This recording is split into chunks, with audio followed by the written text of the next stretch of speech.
for as many people who want to give Xbox crap for losing the console war and all this stuff, I love the fact that our three major console makers are all doing stuff completely different. I love it. I Agreed. love it. I think the times of them all doing the same thing and then racing in the same lane, those days were far behind us. And I think old heads like me need to let that go. I love the fact that Nintendo doesn't care what you think, and they're going to continue to be Nintendo. If they want to sell you cardboard and used underwear, you're probably going to buy it because you love Nintendo. I love that PlayStation telling you, "Hey, we don't. If it ain't broke, don't fix it. We're going to build hardware and we're going to build you blockbuster cinematic movies." Boom.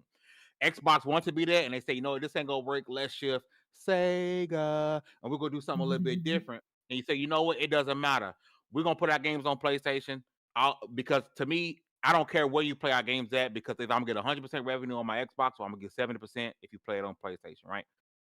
And if Phil and all of his glory was really playing the long game, and this Steam thing is really real, it is checkmate because PlayStation, it's too late for PlayStation, for Sony and their investors to say we're going to completely back out of the PC market space. We're done with PC, right?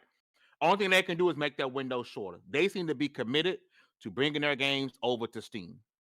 Now, the question that's going to really haunt people, we won't know this for another year and a half or 2 years when this new Xbox comes out, um, and if it has a Steam on it, right? The question is there some sort of backdoor access that Steam will allow PlayStation to have to make sure that their games are not playable on that Xbox?